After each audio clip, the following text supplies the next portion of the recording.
Hi there, this is the Red Sea podcast. I am Statman Stubbs, and this is dedicated, it's called A Rival's Point of View.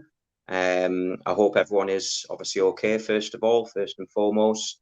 But before further ado, I will go on with the intro and then I'll introduce my guest for this evening there. Okay. Tell the world we are Liverpool, champions of England. We've conquered all of Europe. We're never gonna stop. From Palestine to Turkey, we've won the fucking lot. Got Paisley and the Shankly, the fields of Anfield gold. We are unsupported, and we come from Liverpool. Hi there. Like I say, this is the Red Sea podcast. I am Statman Stubbs. Hope everyone is well. As you can see, I have got, this show is all about a rival's point of view. So I have got a rival fan on as we are playing Burnley this Saturday lunchtime at 12:30. As you can see, I've got Dan from the Turf Moor House TV. Dan, first of all, thanks for coming on. How are you, mate? I'm all right. Thanks for having me. I'm looking forward to it. Not a problem at all. Not a problem at all. So before we get into obviously tonight's topics, obviously if you are new to the channel, please drop us a like and subscribe. That goes for the Red Sea Pod and for Dan's channel, Turf Moor House TV. I believe he's just hit 150 subscribers, so well done on that first and foremost. Oh, cheers, thank you. Thank you. Yeah, so obviously please like and subscribe and hit the notification bell so you don't miss out on any content. So just going into the chat first of all, got Chris on. Evening lads, Jesus, Dan is everywhere. Is he doing a bucket list of channels to go on? Yeah, I mean, we're just discussing before there, Dan, that you've been on your own channel at 4 o'clock. You've then been on Doug's channel at 6 o'clock. And then you're on obviously the Red Sea podcast now. And then you're on another channel at 10 o'clock. So you've been very busy. I bet you're not. I have. But I hope you're ready for obviously this insight. Like I say, we're going to go for a bit more insight on Burnley. Give your take on how Burnley are doing as a whole, head to head and so on. And are you ready to go, ready to get cracking? I'm more than ready. All I will say on that matter is, if I'm getting around, so is Chris. He's following me around every channel I've been on. He must have about 6 different devices loaded up with every Liverpool podcast. Yeah, definitely. So the first topic, head-to-head records. Dan, I don't know if you're aware, are you familiar with the head-to-head record at the moment? Do you know what the sort of stats are in favour? Is it you're in favour of yourselves or in favour of Liverpool? Do you know it all before I run through? I can't really say I do. To be fair, this season I've sort of just let it run. I used to have a piece of paper in front of me, loads of stuff that I'd written down, head to head, players that played for both clubs, etc. And I haven't been doing any of that, to be fair. I'm still just getting back into the swing of things, so that will be coming back eventually. But yeah, fire away. I'm interested to see how crap we've done. Yeah. Okay, so head-to-head record, we'll go with Anfield first of all. We played 79 matches in total at both, in total, so obviously at Anfield and Turf Moor. The record at Anfield is Liverpool have 15 victories, Burnley have 17, and there's been 8 draws. So, oh wow, yeah. Did you know that first and foremost? No. I really didn't. That has really surprised me. I mean, I know that obviously recently we've done pretty well at Anfield, but to have the upper hand basically on the head-to-head, that's massive. Yeah. So obviously your record is better at Anfield than it is at Turf Moor, because at Turf Moor, Liverpool have won 21, Burnley have only won the 6 at Turf Moor and 12 draws. So it just shows obviously the confidence that you have when you come obviously to Anfield. You're not expected to get anything, in all fairness. What do you think sets Burnley apart when obviously they come to when they come to Anfield, it seems like Sean Dyche, especially in the last 2 seasons, you won last season, Ashley Barnes penalty. Before that, 1-1 draw. Do you think Dyche has got something over Klopp, or do you think it is maybe Liverpool underestimating? What would you say would be the key to your success at Anfield? It's a strange one.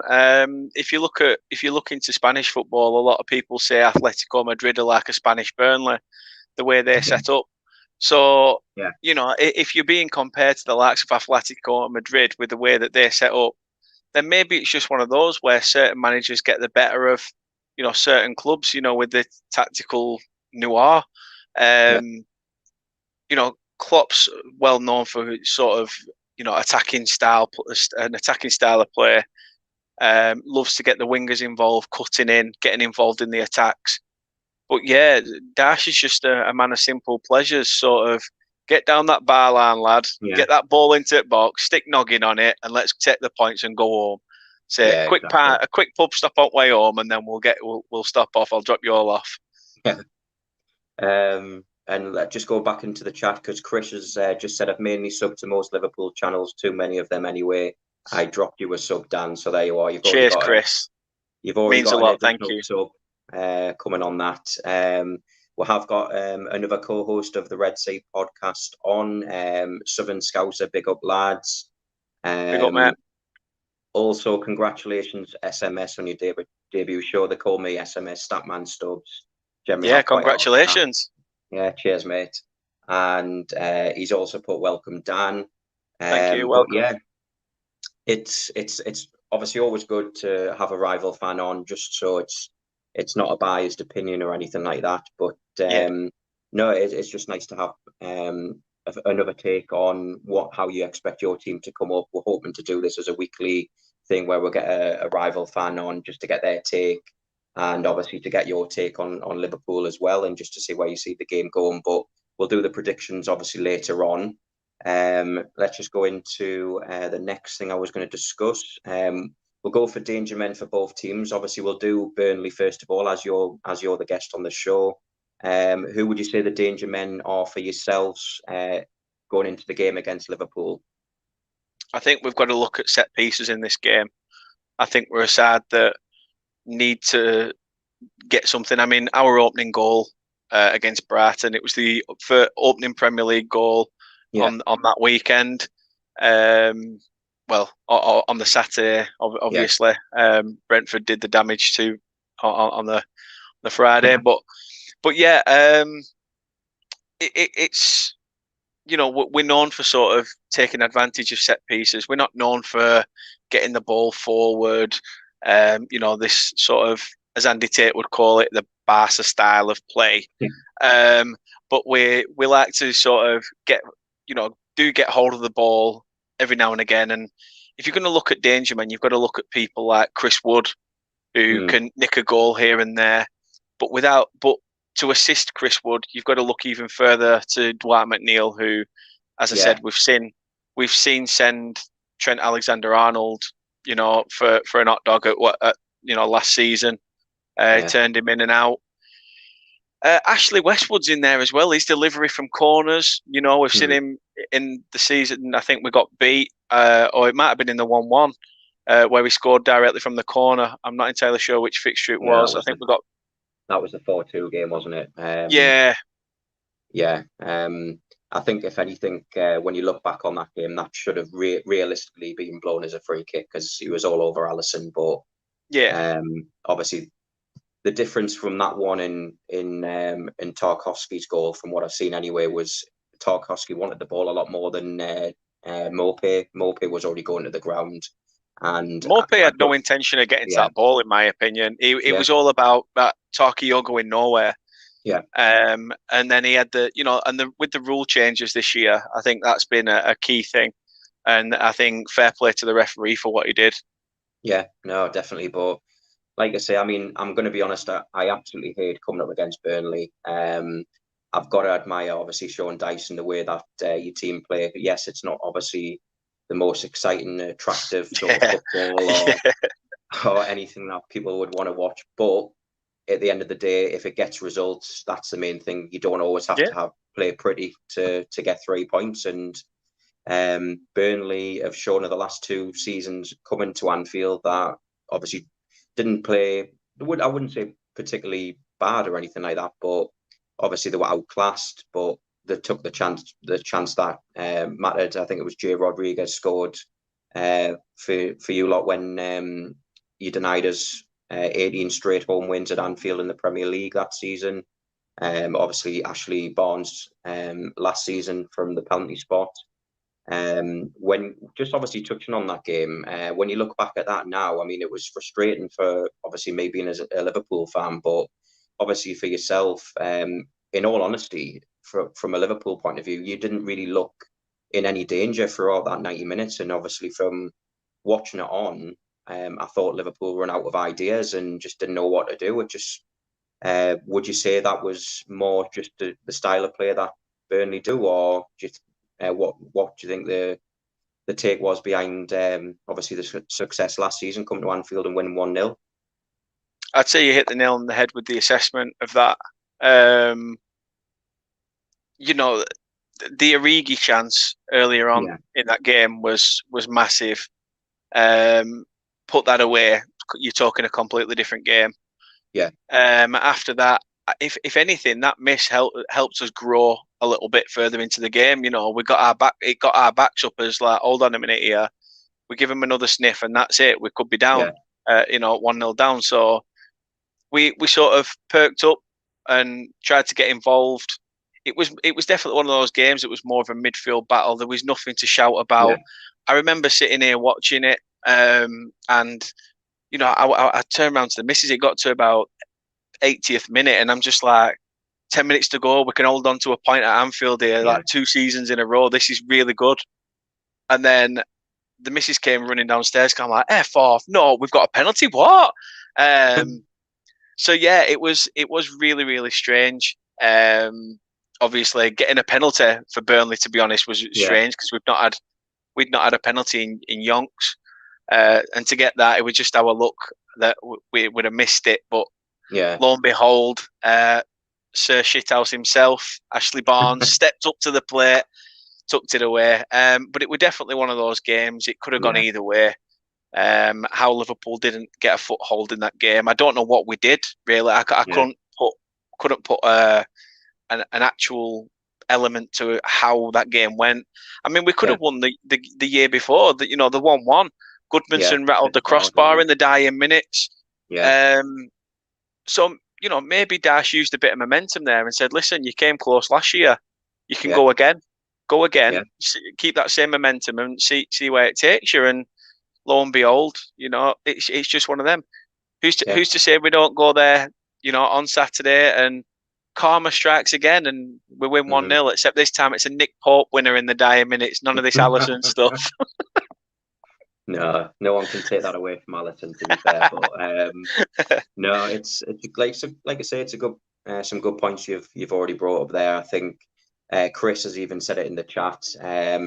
Nick Pope always has a good game against us. He generally does. I know obviously he was injured in the summer. Did he play last week? Did Nick Pope play last week? He did, yeah. He played last week. He played against Cadiz when we lost.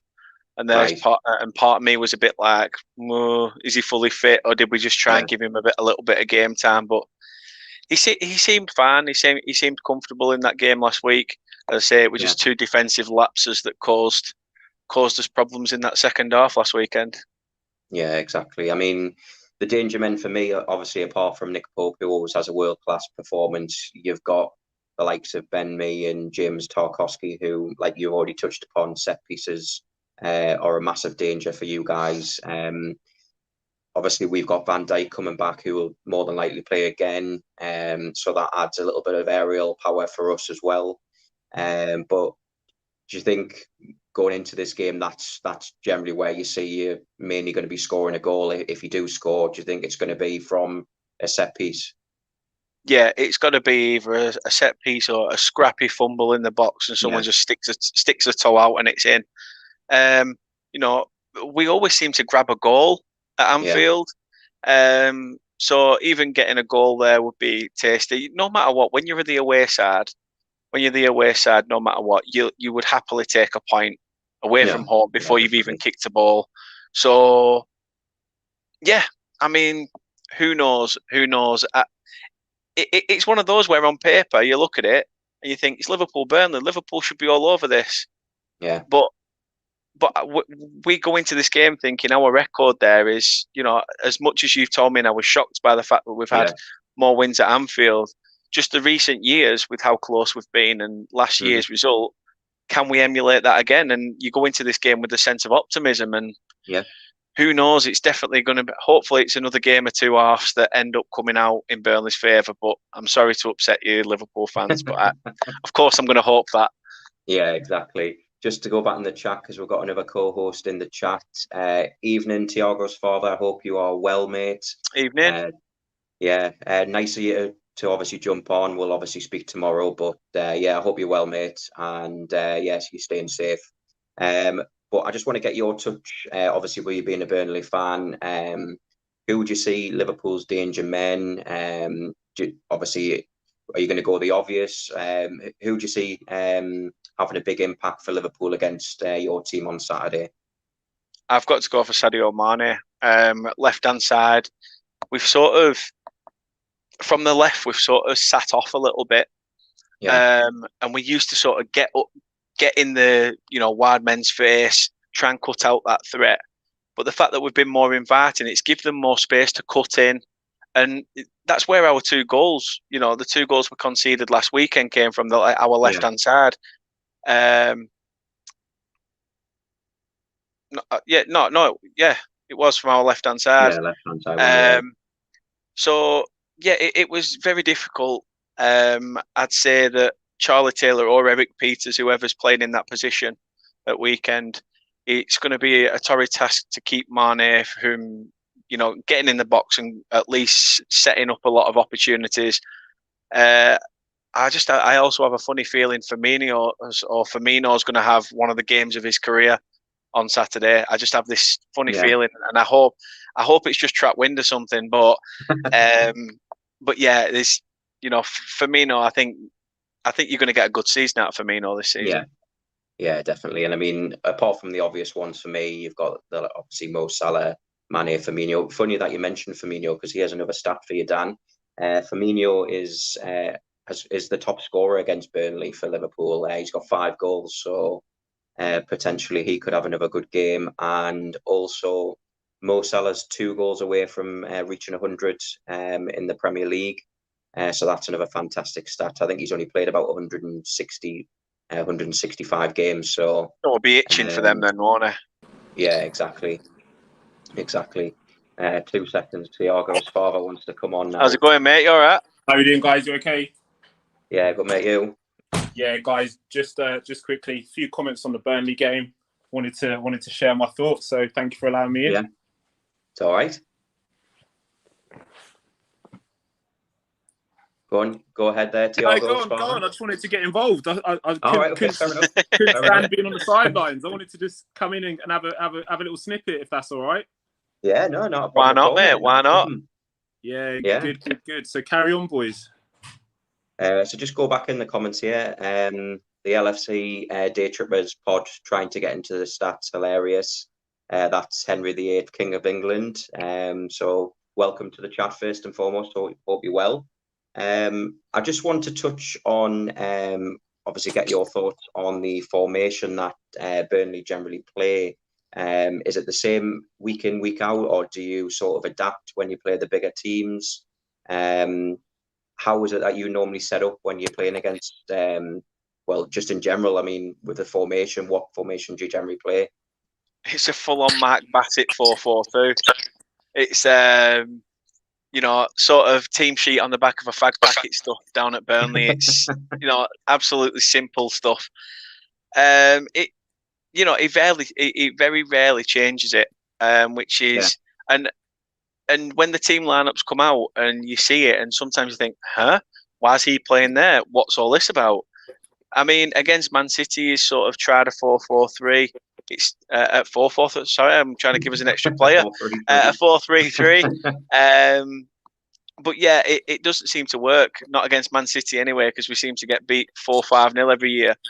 But you know, we need to be able to adapt in formations, and I think that's something we need to work on in training. We can't keep sticking with this 4-4-2. I understand it is ugly football. You hit the nail on the head. It is horrible to watch. It's painful at times, but it works. Sometimes it works. So, I'll give him his due for that. But we do need to try something else. I'm not expecting none of this Football Manager Christmas tree dimension stuff. I just want him to be a bit more expansive, and maybe we need the players for that. That's maybe something where we need to work. No, exactly. Obviously, I'll come to you again, Dan. I mean, if you were to sort of predict your starting lineup, who do you think would be your starting 11? It'll be the same 11 that's been on since, like I say, the early 80s.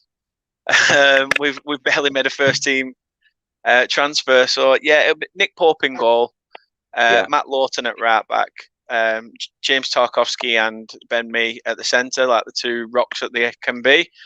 Left back, I'm going to go for Charlie Taylor. Right midfield, I'm going to drop Johan Berg Gudmundsson, which is a surprise because he was man of the match last week. But I just feel that Gudmundsson maybe potentially give us the legs towards the latter stages of the game. So yeah, I'm going to go for Josh Brownhill on the right, Ashley Westwood, Jack Cork in the centre of midfield with Dwight McNeil on the left. And Jay Rodriguez drops to the bench, in my opinion. Matej Vidra comes back in and slots in nicely alongside Chris Wood. Very nice, very nice. Okay, I mean, obviously for me, Liverpool's point of view, the starting lineup, if I had to choose, would obviously be Alisson in goal, Trent right back, Tsimikas left back. I think he'll stick with Joel Matip and Virgil van Dijk. I believe Fabinho will come straight back into the side. He started on the bench against Norwich. I think Naby Keita will keep his place, and I believe Thiago might even get a run about as well. And I think he will still go with Mane, Salah, and Jota, who started against Norwich. I think that's going to be the team going forward. Just going to the chat before we move on to the next topic. Henry, the 8th King of England, love your show, by the way, watched on catch up to now. And he's put Andy Goldstein, Talk Sport, says he doesn't fancy Mo Salah, says Bruno Rashford, Kane better. Honestly, check it out. Head's gone. Oh, God. Honestly, some people, unfortunately, well, I'm not even commenting on that. Okay. So, going on to the next topic. Obviously, I know we're only second game into the season. What's your thoughts so far on your season? Not the result that you wanted against Brighton. I honestly thought you'd pick up 3 points there, definitely. So, obviously, this game and the first game, what's your thoughts on the season so far? Obviously, I know we're only early doors, but what's your take on it so far, Dan? I think, first of all, Prem football being back is just absolutely fantastic. I'm glad the Euros was in between because it broke it up, gave us something still to watch, and England gave us some hope to believe that, there's scope for the future of that England national side. And it also inspires every young footballer as well, the fact that we had a young team. We've not relied on, a lot of old players this year in the national setup. But the Prem football being back is absolutely fantastic. Fans being in stadiums, the goals going in, you're jumping all over randomers that you don't even know. All that's back. All that stuff that you miss, it's back. And, you can worry about the PCR test when you get home. Don't worry about them while you're there. Enjoy it. You're at the football. It's back. And if you're a passionate fan, just lap it up, because who knows when we're next going to be cooped up like a chicken ready to lay its next egg. So, the Brighton game, though, as you said, we should have had 3 points. We should have had 3 goals before half time. as I say, Ben Mee hit the crossbar, it cleared off the line. Johan Berg Gudmundsson hits the post. Obviously, Tarkowski's goal. The game should have been buried. And then second half, it definitely just one of those game of two halves. And yeah, Brighton were just the better of the sides. There's no getting away from that. I can't lie and say that, first half, that's it. That game's dead and buried. But you've got to take your chances. And second half, Brighton did. And fair play to them, they won the game. Yeah, exactly. From what I've seen, like you said, it was a game of two halves. You dominated the game. First half could have had, like you say, 2-3 goals.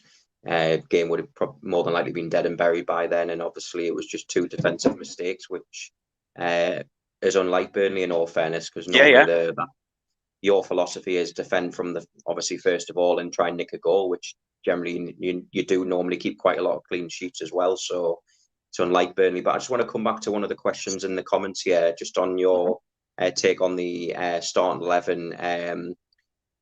Daddy Pig, welcome to the chat. Always good to have you in. He said, "Isn't Jay Rodriguez the stronger striker?" Dan? I wouldn't say so. I mean, Chris Wood's probably got to be the strongest in the setup. A lot of people are asking questions of Ashley Barnes this season. A lot of fans I'm seeing are asking that. He's been a brilliant stalwart to the club. He's certainly done his stuff for us. But people are saying it's time to move Ashley Barnes on. Jay Rodriguez, for me, he's still got something to give, but it's more of an impact. He's more of an impact from the bench, in my opinion. But who knows? Who knows? I've been screaming for a speedy, pacey striker. Yeah. For the last few years now, and we haven't got it yet. We do need somebody with a bit of pace. Have that little and large sort of thing up top. Chris Wood can be the one that doesn't have to play off the shoulder anymore. He could be the one that sort of comes deeper and tries laying it on for that pacey player to get in. Who knows? Chris Wood may score a lot more goals this season with this new sort of system of advantage to the striker. So who knows? Who knows? I wouldn't say he's the strongest striker, though. No, definitely not. No? Okay. Obviously, big shout out to Doug. You're getting everywhere, the same as Dan. Nice to see you on the channel, mate. It's always good to have you. Hope you're doing well. He's also put Andy Goldstein is a man enough said, and he's put good minds think alike. Steve wearing the away top from last season. Yes, I am, Doug, sporting the away top. I noticed you were wearing it when you came on Dan's podcast earlier on. So Henry VIII, King of England. I'm not the youngest. Just wanted to say that one of my non-fave LFC peers was Leighton James. With him live in the 1970s, watched him live, in the 1970s class. Not a name that springs to mind for me. Is Leighton James, was he a former Burnley player, Dan? He was, yeah. I luckily prior to COVID played in a charity football event up at a town called Padiham, and while we were there, he was the special guest. He gave all the trophies out and medals at the end, so it was nice to see him, as a player that I didn't get the chance to see kick a ball for Burnley in my youth anyway, so only being a 90s kid. But it's just one of those. He was a decent player from what I've seen. But from what I've seen, he's decent at giving out medals as well. I'll just go on to the next topic because that brings us nicely onto it anyway. Where do you see yourselves finishing come May? I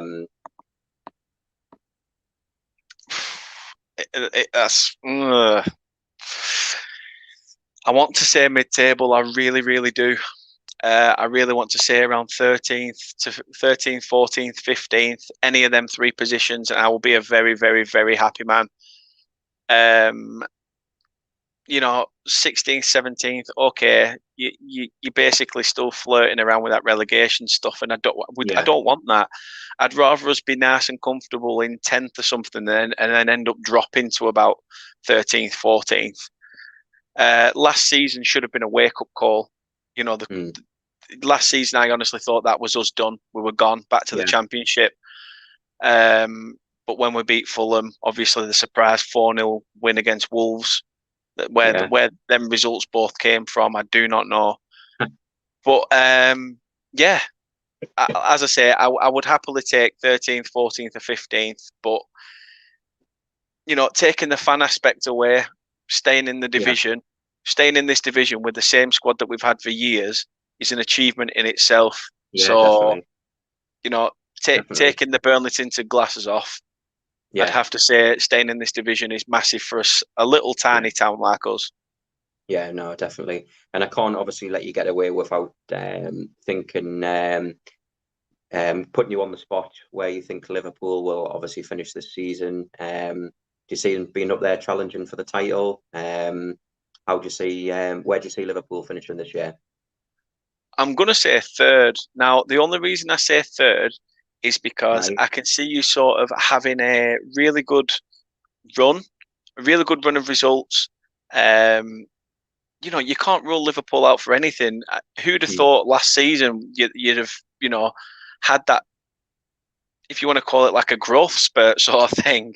You came back to life. You'd look like the season you won the league, it had burnt you out, and that was it. Yeah. European football, European nights were out of the question. But then you rose from the dead, came straight up. It's like you'd literally gone down to about 8th or 9th, said hi to Everton, and then went, we're not here for long, see you in a bit. And then, worked your way back up. So fair play to you. You've got a lot in that side and a lot of grit to get there. But I just think there may be a couple of games this season where if you can keep players fit, you'll definitely be in the title challenge. But I think it's going to be an open title challenge this year. I don't think it's going to be a runaway. Yeah, definitely. Obviously, I'm going to disagree and say we're going to definitely be in at least the top 2, if not champions. But I'm going to say that as well. I don't know if that's a biased comment or if I'm doing it with my heart rather than anything else. But I do generally feel that when you look at it last season, like you touched upon, Liverpool were missing Van Dijk, Joe Matip, Joe Gomez. Then Fabinho and Henderson were moved into centre-back. I think a part of, when it got further and further on in the season, it was like, well, let's just try and play people in the positions that they should have played. And obviously when Reece Williams and Nat Phillips came in, they'd done a really good job. Then obviously you had Fabinho playing alongside Thiago, and it was no coincidence that we're unbeaten in the last 10 games and finished third. So it was a really good strong finish. To be honest, we had a really good strong start. We're top of the table at Christmas. I think we're 8 points ahead at one point. So we're gonna be up there again, definitely, like you said. And like I said, football's an opinion-based sport as well. Of course, it's obviously everyone's entitled to their opinion, and obviously I respect your opinion as well. And I hope obviously you're wrong. But no, I think it's going to be a very good season as long as the main players for Liverpool can stay fit. With regards to a position where I think you guys may finish, I think there's a lot of teams out there that's worse than Burnley. Obviously you've got Norwich, who I think they'll go straight back down. I don't see them staying up. Same. I think Watford are going to go down. Yes, they've got a good result against Villa, but I don't see them doing particularly well. And you'd probably favourites to go down, even though they got a good result against Arsenal, would be Brentford as well. But you never know. I just think you've definitely got enough to stay up, especially with the squad you've got. You've got some great strikers who can score goals for fun. Obviously, I like Vidra as well. He has got that little bit of pace and he can finish. So I think if I was going to have a dab at where you'd finish, I'd probably go for maybe around about the 14th position mark, which would be comfortable for you guys. And would you take massively. that if I if I offered you that now, would you take Oh 14th yeah, if position? you offered us that now, I would snap your hand Yeah. off. I'd snap it off before you could even finish the word 14. As soon as you Yeah. said 4, as soon as you said 4, even if you'd have just changed it to 4th and bottom, I'd probably snap your hand off. But Yeah. 14th, I'd take that every day of the week. Yeah, exactly. Some positive comments as well for Burnley here, Dan. So King Henry VIII, King of England. Burnley won't be relegated with Sean Dyche as manager. Keep him, you'll be okay. And I couldn't agree more. I think, in all fairness, I am quite surprised that Sean Dyche hasn't had, in all fairness to Burnley, a bigger club come after him, to be honest. And I could see him managing a bigger club, in all honesty. And I think that just shows how well he's doing with the budget that Burnley have got. He's similar to Klopp in a way. He's working to the budget. He's not going out spending millions because they haven't got it the same with Liverpool. But it's just, I think he is a quality manager, and I think you will obviously be all right with him in charge. But the thing is, if he is to go anywhere, I could see him if he was to, go to. I was going to say a big side, but they're not anymore.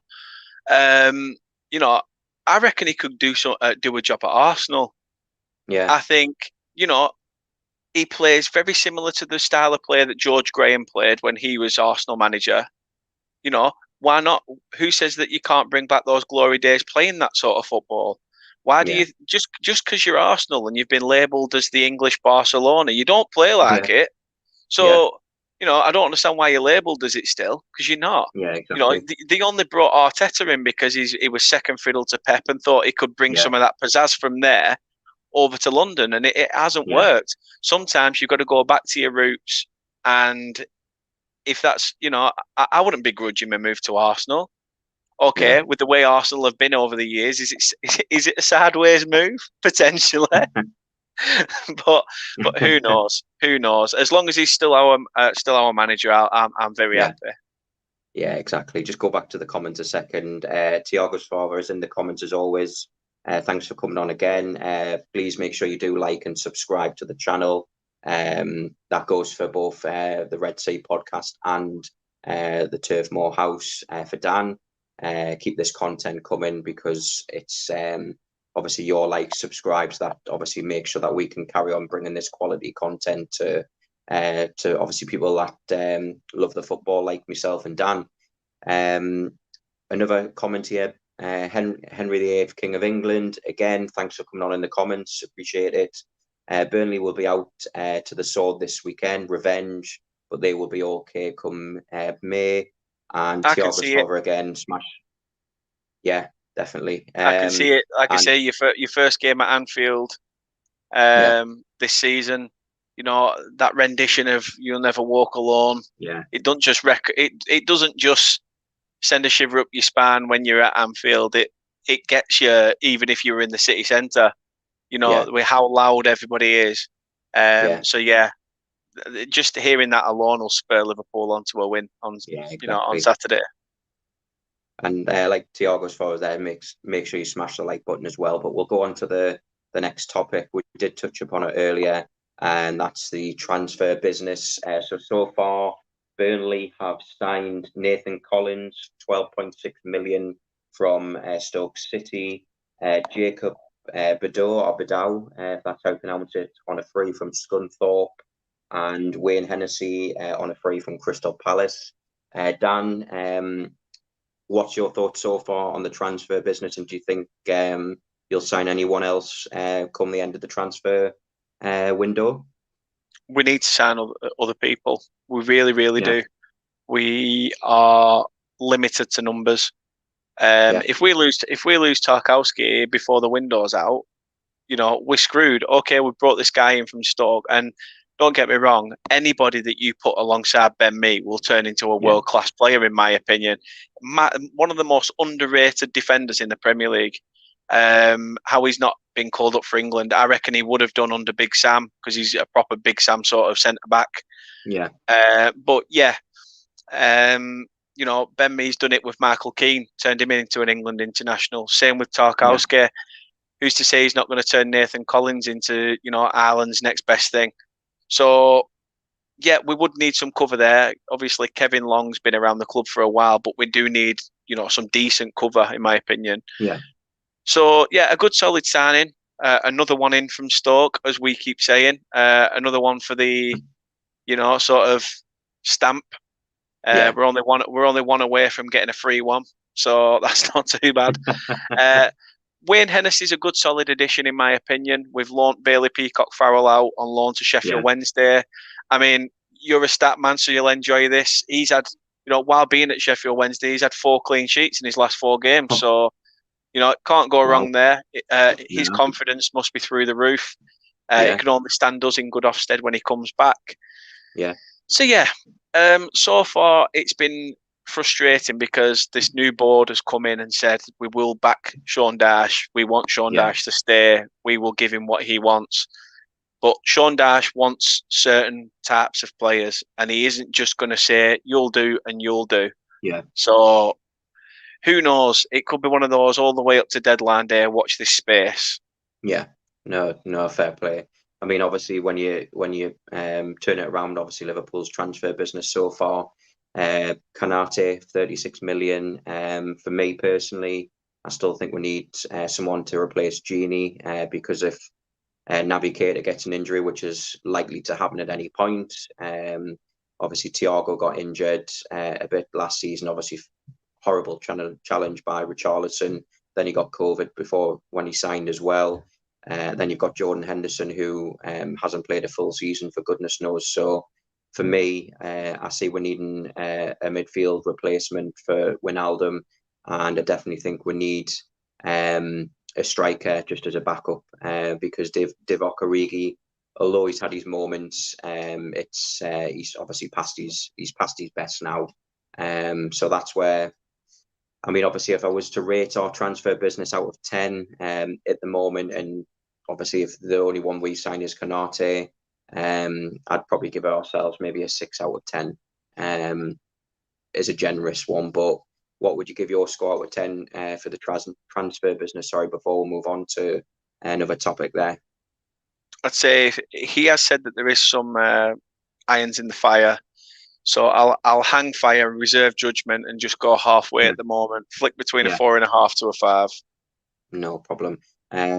Okay, just back in the comments, Thiago's Farmers put Revenge Tour 21-22. Obviously, that was from the Liverpool Burnley game. King Henry, obviously the 8th. Thanks again for your comments. Keep them coming. You deserve a trophy end of the season, Red Sea Pod. I appreciate it if you keep it up. What time is your show as a newbie? Is it the same time each day or what? Well, obviously, this one is the first of I hope of many. It's called A Rival's Point of View. So we are hoping to get a rival fan on every Thursday at 8 p.m. As long as we can get a fan on. But we've got various different things coming on. The best answer to that question would be to, obviously, if you have subscribed already, make sure you click the notification bell and you won't miss a show. I know we've got a show coming on tomorrow at 9 o'clock, the Fab Four, so all 4 co-hosts for the Red Sea podcast will be on doing our preview for the Burnley match on Saturday. So that one will be 9 o'clock tomorrow night. So just keep your eyes and ears peeled, but make sure you just hit the notification bell so you won't miss a show. That's the best answer I can give it at this time. And that will keep you up to date with any shows that are going. And also, by the way, Leighton James was the Welsh wizard before Ryan Giggs, but better promise you that. I'll take your word for it. He was. So that takes us nicely on to thoughts on both managers. So first of all, obviously, you being a Burnley fan, do you think where would you put Sean Dyche on your list of managers? Would you see him being right up there? Best you've had? Where would you say Sean Dyche would be in your thoughts as a Burnley fan there, Dan? He's pivotal to the club. He's up there with hero status. He couldn't put a foot wrong. I mean, there is going to be, a few people that will question him as a manager. There's always fans that will go against the grain. But yeah, he's up there with managers like Stan Ternent. I mean, even Owen Coyle did well for us. I mean, to give him, I'll give him his due. We can't stand him for what he did. Sad ways moved to Bolton, who were in the bottom of the league at the time. I don't know how you can be classed as a Bolton hero after 27 games. I don't get that. I really don't. But he ate his words. Apparently, Bolton are 10 years ahead of Burnley, and if we all know how that story's ended. Owen Coyle was probably up there until he did what he did. But the likes of Stan Turner and Sean Dyche are very similar in terms of they don't just manage the players, they manage the club. They will tell them at boardroom level, this needs to change, that needs to change. Not for the benefit of my players, but the benefit of the club.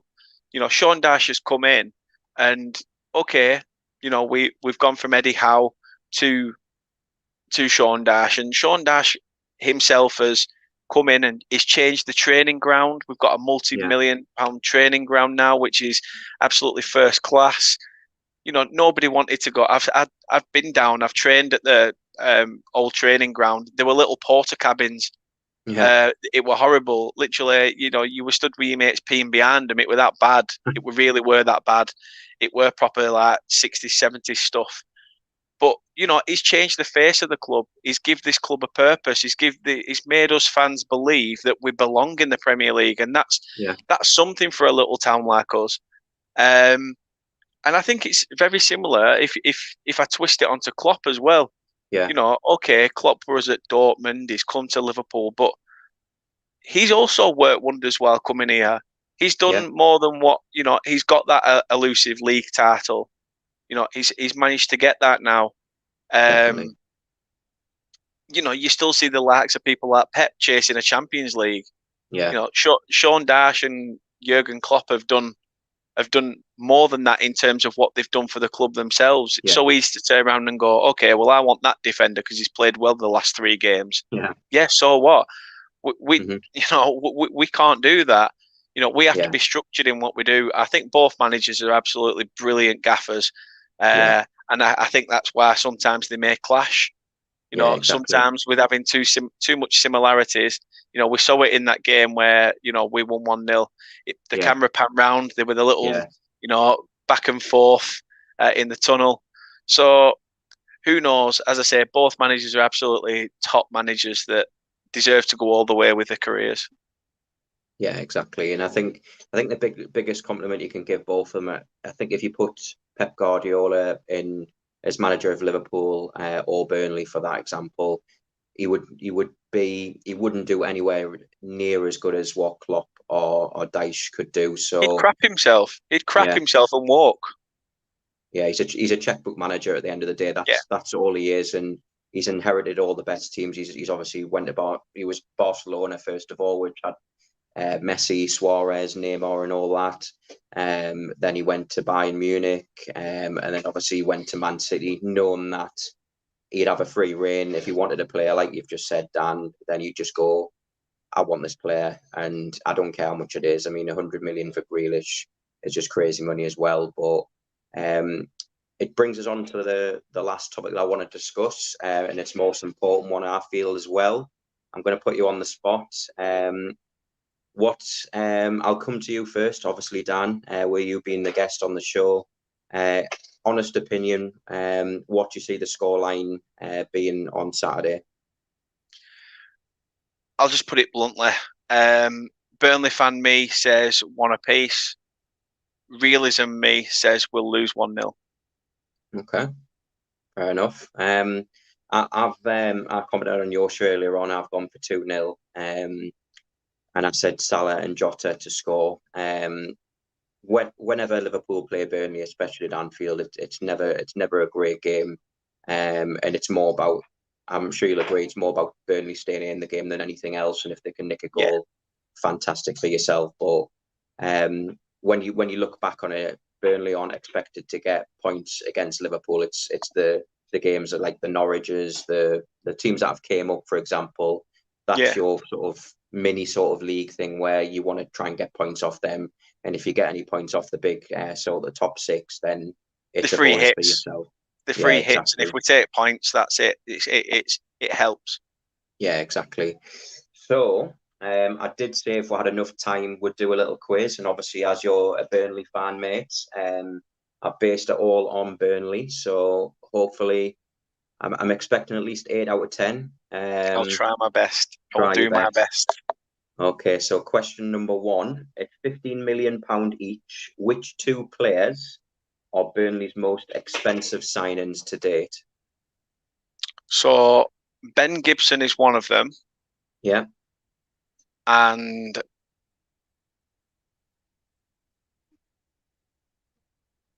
I think I'd be right in saying it was Chris Wood. Yeah, spot on. So far, 1 out of 1.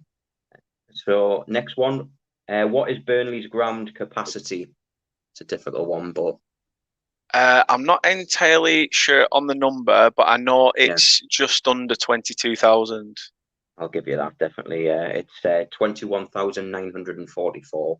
So I'll give you that. You said just under 22, which is correct. So yeah, obviously if you got it spot on, then brilliant. But no, a nice easy one for you. What is Burnley's nickname?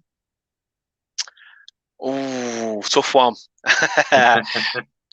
The Clarets, the dead club that needs to go down, according to every other team in the in the Premier League. But yeah, the Clarets. Yeah. And question number 4, what type of bird features on the club badge? The type of bird, it's oh my God, it was there. It's the one at the top of the badge. That's going to bug me. I don't know the name of the bird. I will give you that one. This is the one that I am sort of stuck on. But is it like a stork or something like that? Yeah, spot on. Who scored the most goals in the league for Burnley in the 2018-2019 season?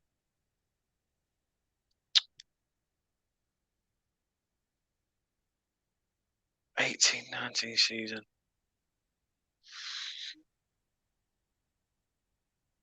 I'm going to go Andre Gray. No, Ashley Barnes. Yeah. You know earlier when I said about them first names that come to my head. Yeah. Ashley Barnes, yeah. Oh, got it. Here's one I'm expecting you to get because you've already mentioned one of the teams already. So, which two teams are Burnley's biggest rivals? So we've got Blackburn. Yeah. The dirty scummers. I mean, there's many. Bolton, Preston. Yeah, Bolton. Yeah. But yeah, I'd say Bolton and Blackburn are sort of the biggest. We've had pre-season friendlies with Preston recently. It sort of died down a bit as that one. Yeah. Fair enough. No, you got that one right, so that's fine. Where did Burnley finish in the 2018-2019 season? That was the season we got Europa, wasn't it? If I remember right. No, that was no. I get lost as a Burnley fan. I'm so used to languishing. I'm going to say I'm torn between two. I'm torn between 14th or 16th. I am torn between the two, and I'm probably wrong on both. But I will go 16th. Ooh, 15th. Oh, straight down the middle. Down the middle. Here's one for that you should hopefully get. It's a shame you're not wearing your Burnley shirt because it would have been able to tell you the answer then. But when did the club form? What year? The club was formed in 1882. Very well done. Yeah. Which team did Sean Dyche manage before he joined Burnley? Extremely briefly, but Watford. Yeah. And just lastly, where was Sean Dyche born? It's around Nottingham area. I keep wanting to say Kidderminster, but I don't think it is that. Close. It does begin with a K. Yeah.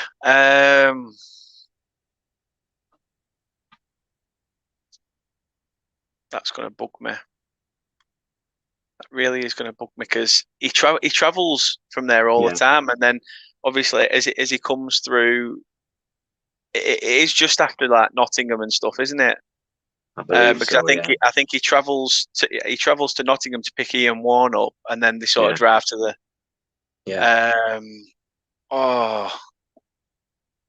It's one of them, you know, when your mind goes blank. Yeah.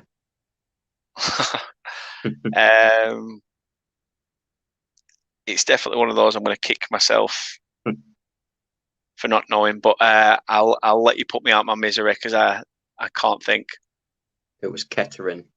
Kettering. Oh. Yeah. 7 out of 10, Dan. 7 out of 10. So not too bad. He didn't disgrace yourself. No. He done I should have got 8. I should have got Ashley Barnes, to be fair. Yeah, he should have, mate. But that's obviously the end of the show. Is there anything else you would want to add just before obviously we'll say goodbye to the viewers? First of all, I'd just like to thank you for the opportunity for having me on. No problem. Being one of the first ones for your Arrivals view. It's nice. It's nice to be on and give my point of view. So first, thanks for having me, and hopefully we can speak again at some other point. Yeah, definitely. We could always get you on for when obviously the game at obviously your ground at Turf Moor. When that happens, we can definitely sort something out for that. But it's an absolute pleasure. Like I say, it's nice to get a bit of just obviously not biased opinion, but obviously getting a bit of just the opposition's point of view. This is why I'm saying it's called a rival's point of view. But like I say, pleasure's all mine, Dan, for coming on. Again, obviously everyone in the chat, I mentioned at the start, if you haven't already, please go over to the Turf Moor House TV, give Dan a subscribe.